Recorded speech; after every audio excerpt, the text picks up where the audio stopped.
The college football experience, Florida International Panthers 2022 college football season preview episode on the Sports Gambling Podcast Network is presented by WinBet. Bet $50 at WinBet. Get $200 in free bets. Bet big, win bigger with WinBet. Download the WinBet app now or visit winbet.com and start winning today. We're also brought to you by Sleeper. You already play fantasy on Sleeper, but now you can win cold, hard cash with their brand new over/under game. Just head to sleeper.com/SGP on your phone to join the SGPN group, and Sleeper will automatically match your first deposit up to $100. That's sleeper.com/SGP. We're also brought to you by us. Yes, the SGPN app is live in the App Store and Google Play Store. It is your home for all of our free picks and podcasts, and you can grab it for free. So do that and let it ride. Hey, what's up, you degenerate gamblers? This is Bill Burr, and you're listening to SGPN. Let it ride, baby.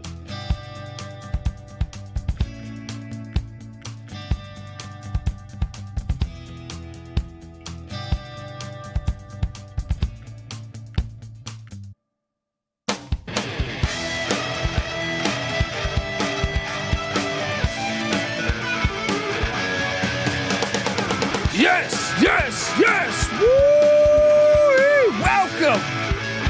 Welcome to the college football experience. Florida International Panthers season preview. Yes.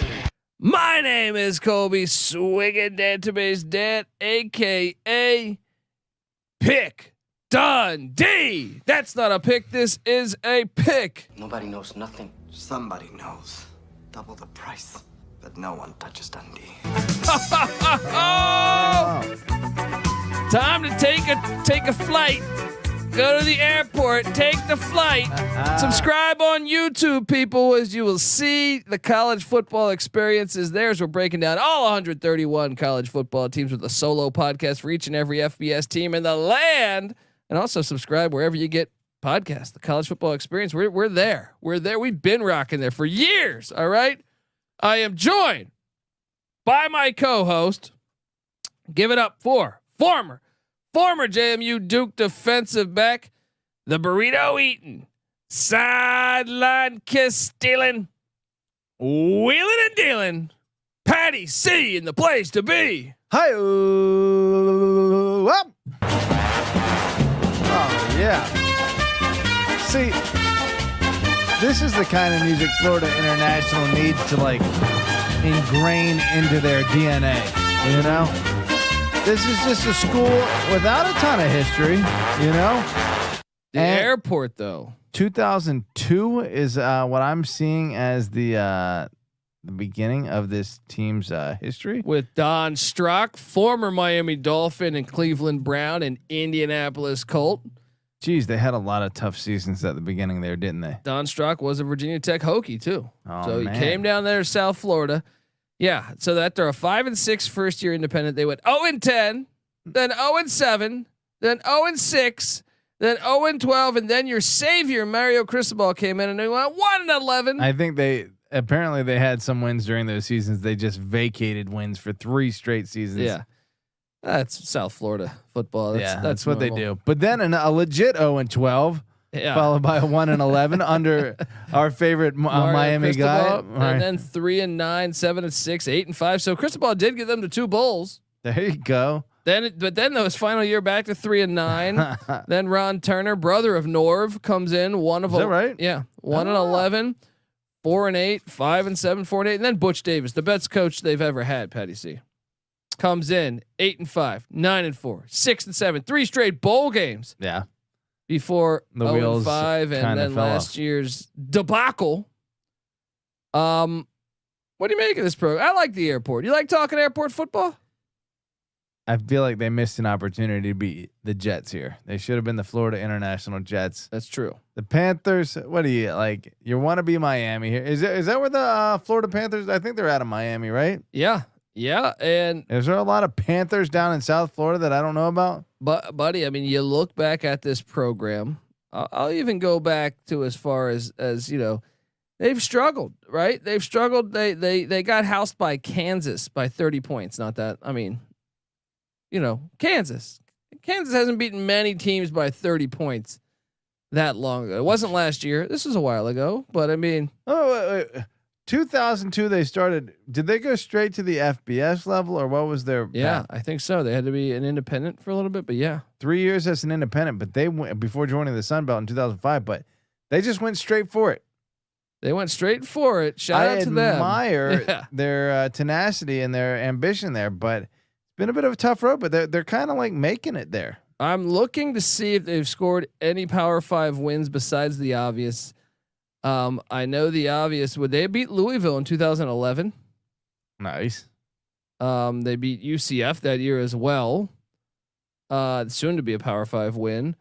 I'm just looking to see, did they chart? I know they have a big one in a little bit. We're going to get to 2 bowl wins in their history.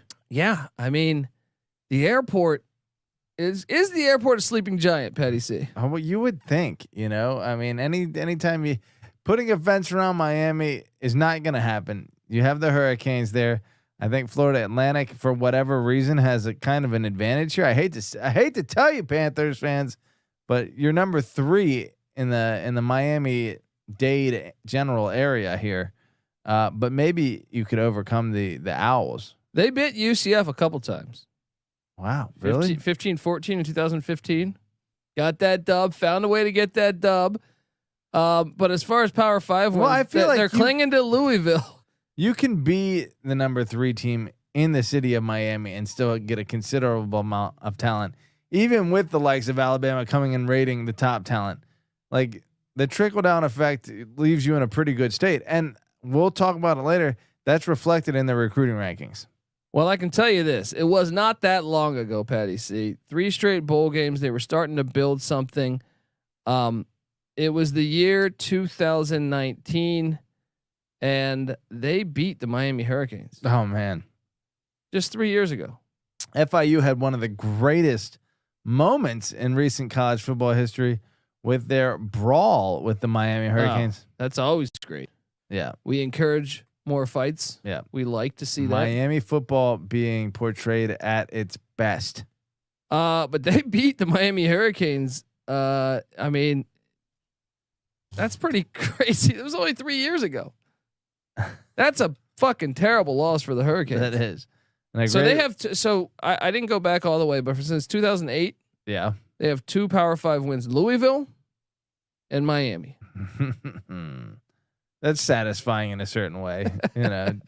2 programs that have made their bread in the Florida general area. A lot of it in Miami. Wasn't Teddy Bridgewater a Miami guy? He was a Miami guy, if memory serves me correct. Good round, you're celebrating with your appetite. Bad round, you're using your appetite to forget about the round. I'll tell you something about appetite. It's a real fucking great thing to have. You're damn right. It is a great, and they have appetite by coming up, just not fucking around, saying let's go, let's hop into it, because Butch Davis is gone. He definitely had some classic lines about them not investing in their athletic department, saying they're using Mississippi State shoulder pads from 2005. Love that line. He's gone though. And in comes in wheeling and dealing. It's easy to see a tide turn. Mike MacIntyre. I know him from his stints at Colorado and San Jose State. Oh, did a great job. I thought at both. I thought he deserved one more year at Colorado, considering what he walked into. Kind of seems like what they had in mind for Butch Davis. Obviously, Butch Davis had done it in the city of Miami before, but Mike MacIntyre, a builder in the same way that Butch Davis was. And if you check it out, I mean, this is a guy that was born in Miami, 1965. Oh, a homecoming of sorts. Yeah. So he was a scout for the University of Miami from 1964 to 1967. His father, that is. So you got to dig that. He also, his dad was coached for the University of Tampa. Is that? I'm assuming that's UCF now. University. I'm sorry, USF. I'm sorry, not UCF. Probably. He was also so he's just been all over this. Shout out to George MacIntyre, legendary football coach. So here we are. Mike MacIntyre is the brand new head coach, Patty C. You hop into, obviously last year was a complete and utter disaster. It seems like because Butch Jones made those statements about, they were 1-11. He made the statements about the university, and it seemed like the team kind of quit on him too. So they open up, they took the Long Island Sharks, they just whooped that ass 48-10. There you go. Long Island football has a long way to go. Apparently. And then week 2, not year 2. They take on Texas State. They almost won this game. It was in overtime. They lose 23-17. I'm going to make a case that like things were looking all right early on. Seriously, like, okay, they go to Texas Tech, they get smacked, right? I mean, Texas State went 4-8 last year. Still, I'm just saying, like they could have. This team could have easily been 3-1 the month of September. If what? What would have been the third win? At Central Michigan, they lost by 4. Yeah. Okay. Yeah. I mean, you're so right. You're so right. they could have been 3-1, and when you look at the what they were doing at the end of the year, it looked like the team quit. They ended the season. They lost to Southern Miss, who couldn't throw. Frank Gore Jr. was playing quarterback. He's a running back. They just put him at. They were doing the Wildcat with Frank Gore Jr. 37-17. They lost by 42 to North Texas. They lost by 40 to Middle Tennessee. Dude, it looks like the defense quit in week 3. They didn't give up any less than 31 points for the last 10 weeks of the regular season. That's what I mean. It seems like they quit. It seems I like need they some quit. Adrian telling them. Yeah, I mean, you really. If you're giving up 31 points every single week, Adrian, tell him what you got. God, I can't find it. Can't find the guy. Here, give us something of that. You can't win. There you go. There we go. Sorry. You cannot win FIU. So Mike MacIntyre comes in, and this is a guy that's done the rebuilding project before. I know you look and if I'll put the graphic up on the screen if you're watching on YouTube. Mike MacIntyre is 46-65 as a head coach. I think most people would say, you know what, that's a shitty record. He's terrible. Not the case. I think Mike MacIntyre can actually coach. You look at what he's done, Patty. First off, he's a Bill Parcells guy. Yeah. All right. Say no more. Yeah, coached under Bill Parcells, coached under David Cutcliffe, right? Pedigree. And you look at what he's done at San Jose State. When he took them over, they were terrible. They're absolutely terrible. So 1-12 his first year, second year 5-7, third year 10-2, and he got Coach of the Year awards, right? Then he goes to Colorado, which was an absolute dumpster fire after the Dan Hawkins / John Embry situation.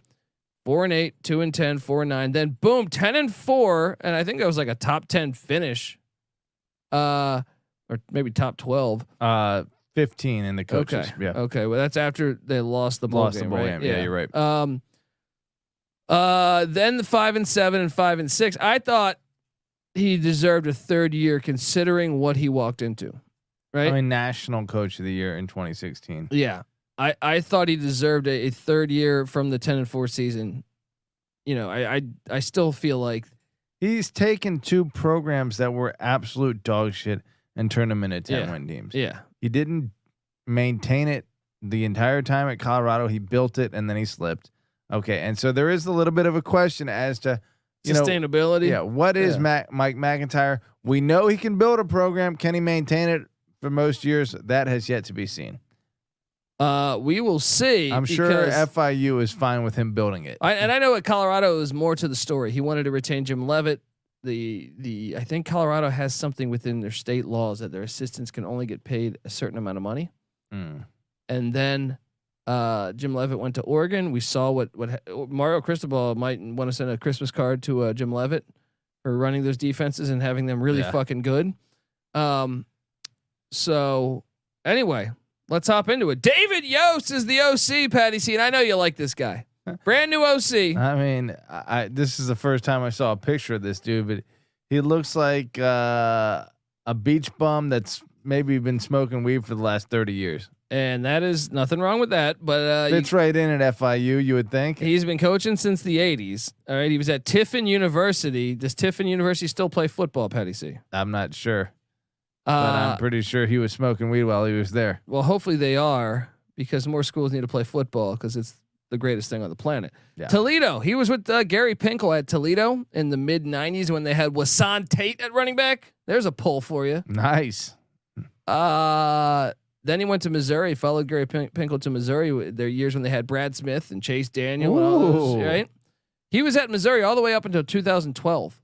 And Missouri, remember when the SEC said, "Hey, we'll take these Big 12 schools. They're not going to be any good." And Missouri went to like the SEC championship almost every year. Yeah. To start. David Yost was the OC for those years. Yeah, well, he was the offensive coordinator / recruiting coordinator. Yeah, Man, this guy and assistant head coach. Yeah, he honestly looks like what's the movie where the guy the turtles are surfing? I don't know what the fuck I'm talking about. It's one of those Pixar movies, and they have like the super Teenage Mutant Ninja Turtles, something like that. Yeah, He's the master splinter of this. He is the master splinter of this airport. That's right. He just looks like the biggest stoner you've ever seen. It is great. It get like Jake Busey. Yeah, pretty much. Gary Busey's son. Yeah. So, look, after Missouri though, he goes to Mike One Leach, our boy, friend of the program. Shout out to our pal, who just got a contract extension today. This is Mike Leach, head football coach at Mississippi State, and you're listening to SGPN. Let it ride. That's our pal. He was Washington State's receivers coach, so he went up there after the Pinkel thing, and then he went to Oregon with. He was actually there at Oregon, I believe, the Willie Taggart year. And then he went to Utah State, and now he's with Mike MacIntyre. There you go. Quarterback position coach for the majority of his career.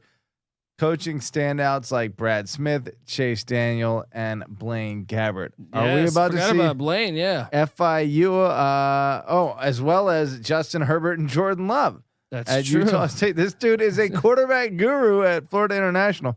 So look, he's got his work cut out for him. They were 114th in scoring offense a year ago. There's only 130. Last year there was only 130. This year there's 131 FBS teams.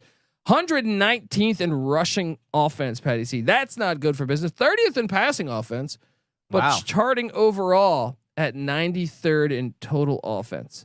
93rd, and it depends on how you look at this, but they have only 2 returning starters on offense. Wide receiver Tyrese Chambers, who was pretty good last year, and right tackle Lindell Hudson Jr. Only 2 returning starters on offense.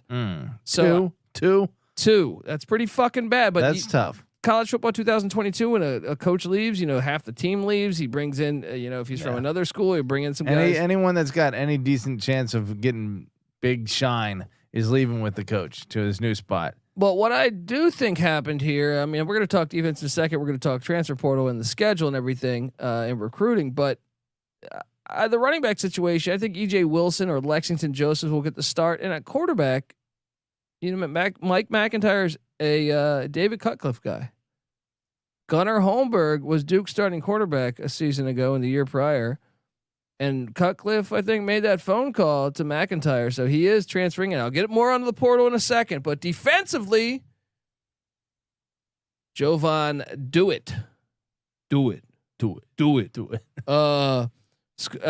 He's got his work cut out for him too. He needs to have what we're drinking, because the scoring defense was 126th a season ago. Jovan Dewitt at his first defensive coordinator spot this year since 2010 or 2011 at Northern Iowa. This is his first ever FBS defensive coordinator. Northern Iowa always has good defenses though. 125th in rush defense, 111 in pass defense, 128th in total defense. They were the second worst defense in the nation last year. I'm sorry, third worst defense in the nation last year. I can't count. You would think that's only one way to go, up. Yeah, well, 2 of 4 are back on the defensive line, and that's both defensive tackles, Patty C, and Jeremy Passmore and Davon Strickland.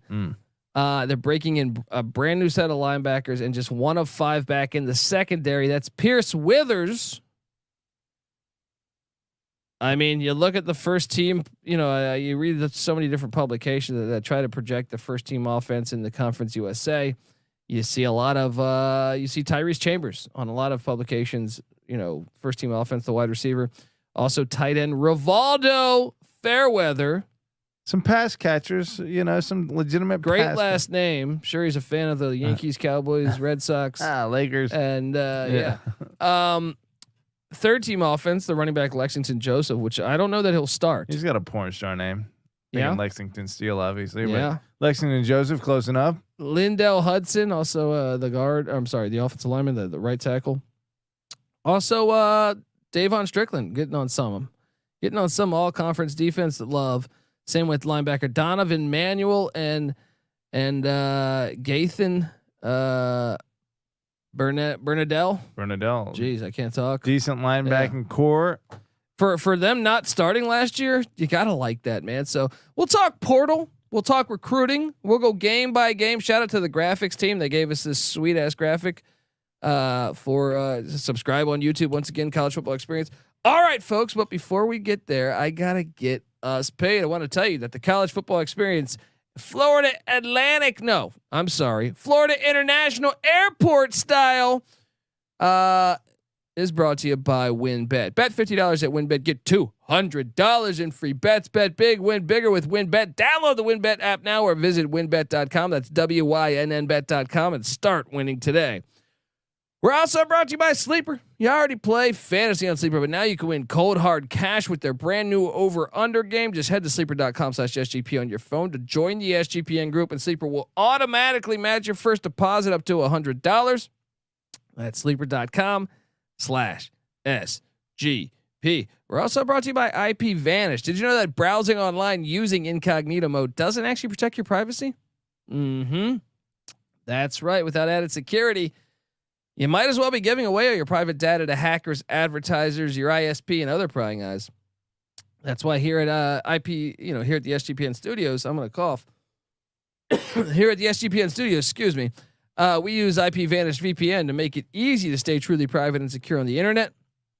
IP Vanish helps you safely browse the internet by encrypting 100% of your data. That means your private details, your emails, your passwords, your communication, your browsing history, and more will be completely shielded from falling into the wrong hands. You would think at an airport that would be especially important. Yes. You do not want terrorists, tracking your emails at the airport. Use IP Vanish Florida International Airport. That's what I'm saying. All right. Where's my, I'm just all over the place here. I can't find my, my drops, man. I don't know. Anyway, go to ipvanish.com/SGP and use the promo code SGP and claim 70% of your savings. That's ipvanish.com/SGP. Patty C, we are back talking Panther football. It's easy to see a tide turn. That's what I was looking for. Damn it. I'm just off on the soundboard a little bit. Hey, you got to dial it in. Let's go. Well, you know who dialed it in was Mike MacIntyre, the transfer portal. Is that right? He went after it. Keep an eye on some of these guys. I mentioned quarterback Gunnar Holmberg. Patty C, you love a quarterback named Gunnar. I actually don't. I think it's one of the douchier things a parent can do. But anyway. Well, Gunnar Holmberg. I mean, look, what do you mean? His parents were trying to basically say, hey, this kid, he's gonna be firing the ball all over the field. All right, Gunnar Holmberg comes in. If you're a parent and your idea is to put your kid at the quarterback position, you've messed up. You know what I did? I'm gonna say this. Baby. I'm thinking fullback. I spent 4 years on the offense and defensive line before moving to tight end and linebacker to fullback, to tailback. I never played the fucking wide receiver position, and then I finally, when I was a small, skinny ass kid, got switched to the defensive backfield and the quarterback position. But that was a natural progression. And by the time I fucking played, quarterbacks are pussies. Let's call it what it is. And if you are trying to make your kid a pussy, then there's something wrong with you. Okay. I played the quarterback position because I had to. Okay. That's what it is. Anyway. The only thing on my mind, Gene, was pussy. There you go. Gunnar Holmberg, regardless of how pussy he is, Patty C, I think he's going to help the offense. He's an experienced starting quarterback. He comes in, and I think Mike MacIntyre is going to be able to work with him. He also has wide receiver Sharod. Look, I don't know if we should call them Florida International Airport or Florida International Syracuse Airport, because they brought in a lot of guys from Syracuse. Wide receiver Sharod Johnson, cornerback Adrian Cole, defensive end Lattery Kinsler. Yeah, maybe a bigger connection between Florida and Syracuse than we realize. Hence the Florida State versus Syracuse ACC forced rivalry. Right? Oh my God, disgusting. Keep an eye on this guy though. Linebacker Donovan Manuel comes in from East Tennessee State. East Tennessee State was an FCS playoff team a year ago, and they actually played, I feel like early on, North Dakota State kind of tough. Keep an eye out on Donovan Manuel. I think he could be a get. All right. Tight end Josiah Miamen from Iowa comes in. Wide receiver Jacoby Hewitt. Jacoby, maybe that's my son's new name, huh? Jacoby, I like it. Give him a little flavor. I kind of want to name my kid Dion. You know, how many white people do you know that gave their kids like a Latrell or something? It's gonna happen. We need to start that. It's gonna happen. We're gonna start that movement. Jacoby Hewitt comes in from Indiana, where I remember. I think that's a great kid. Jacoby Hewitt, yeah. And safety Willie Reed from Central Michigan. He was a starter there.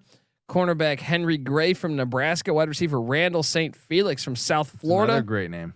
Yeah. Kyan Brumfeld from Texas Tech. Gio Richardson from Chattanooga. And I think I ran through all of them there, but they went out. They were very active in the transfer portal, so which might make them better than what we think, Patty C. Good for 74th overall nationally, 7th within the conference. Decent showing in the transfer portal. Talk to me about recruiting overall, though. This team recruits a lot better than you would think. A lot better than a lot of people would acknowledge. Nationally, over the last 5 cycles, 69, 83, 80, 86, and 98. So some slight slippage under MacIntyre. Obviously, you'd expect Bush Davis to be a recruiter, especially in that area.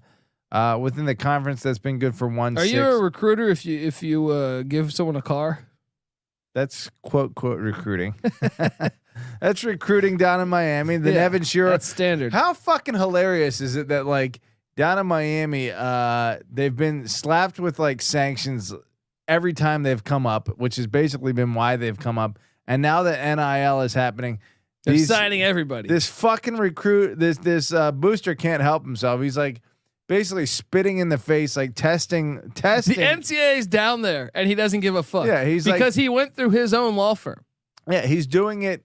He's basically saying, "Beat me, NCAA. Fringe legally. You are not gonna beat me, NCAA." Yeah, and he's probably right. I think he's right because him going through his law firm. Yeah, like the lawyers are the middlemen here, essentially for the players. Yeah. So I would assume they've dotted their I's and their lowercase J's. Are 75 corrupt boosters at any given time willing to fund Miami football? And when Miami has a lapse in judgment, yeah, exactly. And now they have all the reason in the world to fucking do it because they can't get in trouble for the 15th time for it. Miami is about to come up finally. Miami's about to be. The question is, though, will the airport also tap into that? They should. There's got to be a booster down at. Come on, FIU. So anyway, recruiting wise within the conference, 1-6-4-3-7. Their 4-year composite rank within the conference over the last 4 cycles, 3-1-2-6. They should be a lot higher. That out of how many teams in the Conference USA? Well, 11 now because a couple just left. But yeah, it was 14. Either way, mostly in the top half of that conference, which suggests they should be winning more than half their conference games. Hasn't been the case. Time to play a little better football and not just recruit. But they are recruiting okay. Yeah, well, let's get to it because if you see the sweet ass graphic on YouTube, the win total, Las Vegas is basically projecting Florida International, aka the airport, to win 3 games this year, Patty C. 3 games. On first, without looking at the schedule, would you say over or under? Let me see the recent history again. Last 5 years, they have done 8-5, 9-4, 6-7, 0-5, and 1-11. So that but 1 based and 16, off that recruiting stuff, it kind of makes you think. What was Bush? They must have quit on him because 1-16, despite having the top half of the recruiting class or top 6 recruiting class within the conference, they should be winning at least 4 or 5 games every year just based on that. Here's the thing, though: Vegas slightly leans to them going 4-8. It's -140 on the over on 3 It's plus 120 on the under. So they're basically telling you they kind of think they're going to get a fourth Under game. 3? No. Oh, wait. They kind of think because the action, you're going to make more money if you call the under. It's plus. Okay. Plus 120 on the under. Okay. Right? Minus 140 on the over. So Vegas is leaning to The under. 3, but probably no. Am I confused here? You are. Okay. Vegas is basically saying that because look, you don't get a good return on the over. Okay. So Vegas is saying we think they're The kinda, juice is on the Yes. on the over or on the under rather. Yes. Okay. That's what I thought. No more drinks for you. All right. Dude, you're fucking with me. So 3, Patty C, 3 for 2022. Week 1, Thursday night, SGPN studio. God's Eye will be rocking. We're going to have this on one of the screens. You better believe that because the Bryant Bulldogs are coming into Ricardo Silva Stadium. Nobody comes into the airport and gets a dub. Give me Mike MacIntyre to get his first win. You would think so. What did Brian accomplish? His first last year? win as Sky Captain. 7-4. Watch out. Bryant last year. Watch out, man. I don't think they're a real threat. Let's go Panthers. Yes. So right there, you are 2 wins away from catching And your you've over. Already 2 wins. in your first year, matched the previous year's coaching job. So I'm saying the airport. If you could just land this fucking thing, you got just 2 more wins. All right, There 2 you more go. wins for these Panthers. Wow. They're going to San Marcos week 2. San Marcos. Very winnable game. I like what Spavital has been doing there though. 4-8 last year. I think they're getting better though. 2 of their wins were in overtime. Their other Maybe 2 you're wins, their other win was by 2 points, and then they had an 8-point win over ULM. Texas State sucked, but they were better than their record indicates. I do feel like. I'm gonna go Texas State here because it's on the road. I'm guessing 50-50 game though. I do think it's a 50-50 game. There's a bye week then, and then they're at Western Kentucky. Patty, It's a loss. That is an ass whooping. So 1-2. They have 3 away games in their first 4 games, Tough start. but they go to Las Cruces to take on Jerry Kill. And New Mexico State, who went 2-10 last year This is anyone's game. with an FCS This is win over anyone's South fucking game. Carolina State by 8 points and a 17-point win over UMass in Las Cruces. I'm going FIU, buddy. I'm going FIU. Easy. I think I will too. Easy. So 2-2, If not 3-1. and then they're home to UConn. Hit the over right here. Hit the over. I'm not so sure. Jim Moore brought in a lot of transfers. That's true. I'm gonna say they go 1-1 in that stretch. With New Mexico and UConn? New Mexico State. New Mexico State and UConn? Yeah. Okay, fine. So I got them there at 2-3. I don't think New Mexico State has a prayer of beating FIU. FIU, mind you. Okay, let me recount this recent history. 8-5, 9-4, 6-7, then 0-5 and 1-11. But they were performing pretty decently up to that, and their talent level hasn't really dropped off since those 9-8 win seasons. New Mexico State's won 1 game in a row, buddy.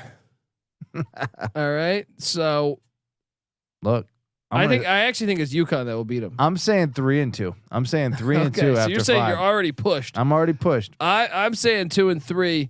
They're then home to UTSA. It's a loss. Yeah. So 2-4 for me.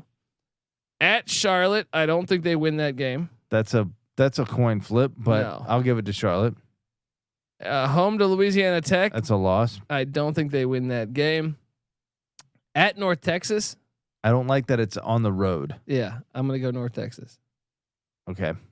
Home to Florida Atlantic. If you listen to our Florida Atlantic preview, which you can go listen to, I took FAU. It's probably a loss. At UTEP. That's a 50-50 game at least. I'll give it upset special here. There you go. UTEP won 7 games last year though. Did they really? Yeah. Jeez. Okay, that's generous then. I'm just gonna go ahead and say they get Somewhere in They're there gonna they're gonna go pull one. right on this number. Final game is against Rick Stockstill in Middle Tennessee. They're gonna go 3-9.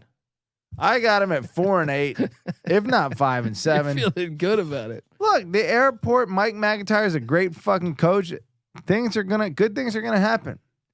Pound the over. I lean over because it's MacIntyre. Yeah, I think they're 3-9. I lean over. Realistically, I lean over. Stay away from this one. Yeah, stay away. I don't like the number here on the Florida International Panthers. All right, folks, subscribe to the College Football Experience because we're breaking down all 131 college football teams. We'll have a solo podcast for each and every one.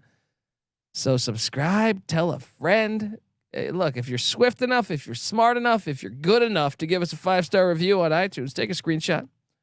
Find me on Twitter at TheColbyD or the College Football Experience on Twitter at TCE on SGPN. Show us that screenshot.